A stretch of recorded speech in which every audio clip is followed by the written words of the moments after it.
Hello! Last time I showed you how to install IKEA Runnen Decking Tiles and make over a balcony with dark grey floor decking. This time let's improve the look of this balcony with IKEA Runnen floor decking in a beige color. The first thing you need to do is measure the width and length of your balcony. Then multiply these two measurements to get the total area of the floor. This area must be divided by the area covered by one package to determine how many packages you need to buy.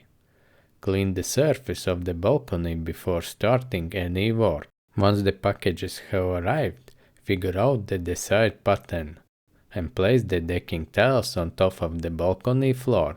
Start by placing the tiles on the far side first, so that cut tiles are closer to you and less visible. The tiles fit together like Lego. Place them.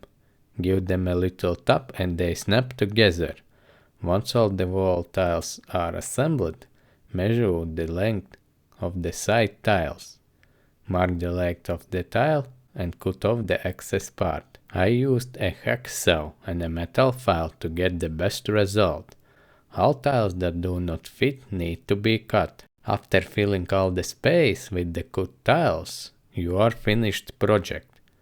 Just put back the outdoor furniture and summer chill spot is complete. It really is that easy. If you have any questions or suggestions, feel free to post them below this video. Good luck and very good summer!